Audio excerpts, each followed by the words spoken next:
Shalom, perkenalkan nama saya Sisilia Maharani Oberlina Purba dengan NIM 2113010025 dari jurusan Psikologi. Di sini saya akan menjelaskan tentang manusia menurut Alkitab dan pandangan lain. Alkitab memberikan penjelasan yang amat berbeda dengan yang telah dikemukakan.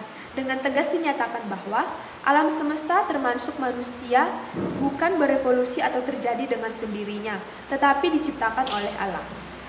Kita akan membahas tentang konsep manusia menurut Alkitab, yaitu bisa dilihat dalam Kejadian 1 sampai dengan 3 sebagai kesaksian iman.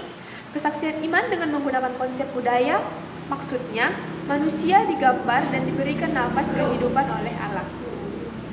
Manusia segambar dan serupa dengan Allah.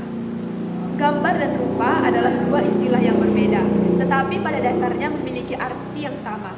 Keduanya sering digunakan dalam penekanan maknanya. Maksudnya, manusia itu merupakan gambar yang kelihatan dari Allah yang tak kelihatan. Lewat karakteristik dan tabiatnya atau sifatnya, manusia menggambarkan atau memperlihatkan Allah yang tak kelihatan. Yang tak kelihatan dapat dilihat dari karakteristik dan tabiatnya. Manusia menggambarkan atau memperlihatkan Allah yang tidak dapat dilihat, dan manusia itu juga memiliki hubungan yang sangat erat dengan Allah. Allah bisa berbicara dan memberikan perintah kepada manusia, dan manusia bisa menjalankan perintah Allah. Karakteristik inilah yang membedakan manusia dan ciptaan lainnya, yang membuat manusia spesial di mata Allah. Manusia sebagai makhluk sosial, manusia dan sesamanya. Manusia tidak diciptakan sendirian sejak awal manusia itu diciptakan.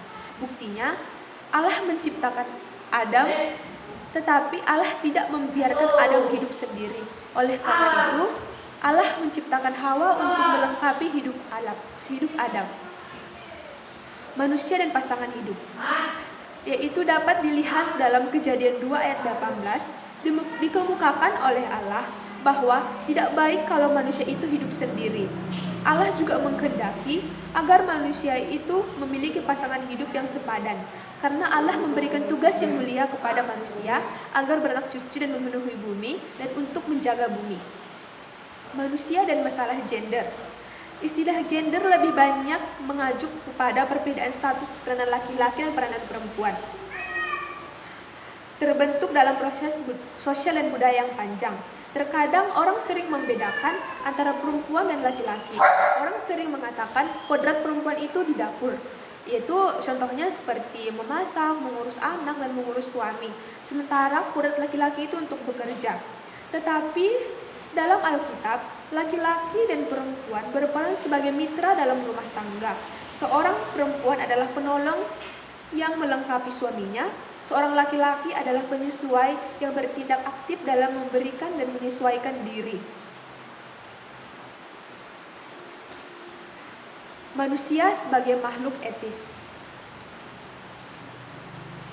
Manusia berasal dari yang material dan spiritual. Karenanya, makhluk pencari arti dan makna hidupnya ini tak hanya puas dengan pemenuhan kebutuhan material, sosial, tapi juga spiritual.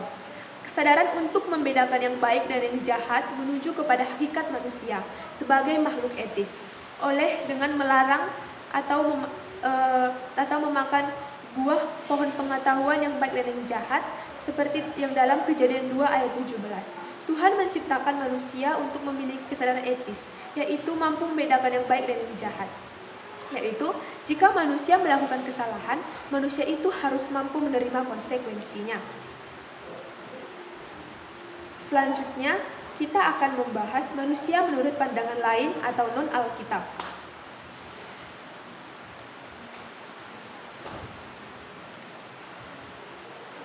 Manusia menurut non-Alkitab bahwa manusia itu tidak jelas eksistensi sebagai ciptaan.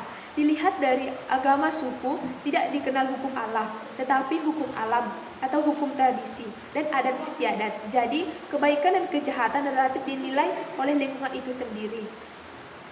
Yang kedua, manusia ciptaan yang bertanggung jawab menurut hukum. Bahwa manusia sebagai makhluk ciptaan didasarkan pada norma atau aturan yang harus ditaati. Jika ditaati mendapat berkat, jika tidak mendapat malapetaka. Contohnya, orang Yahudi taat pada aturan hukum Taurat. Dan yang ketiga adalah menolak Allah sebagai penciptanya.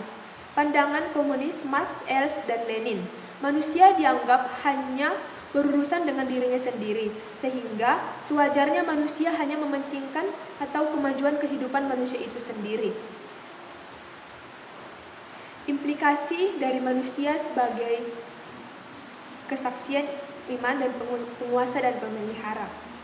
Pengakuan bahwa kesaksian itu adalah media penyataan Allah, walau tak sesuai dengan ilmu pengetahuan modern. Implikasi dari manusia sebagai penguasa dan pemelihara, alam semesta ini harus dipelihara dan dijaga. Implikasi manusia sebagai makhluk sosial, yaitu menyeimbangkan dimensi individu dan kolektivitas manusia, perintah beranak cucu, tak bertentangan dengan keluarga berencana orang Kristen, tidak boleh menghalalkan segala cara.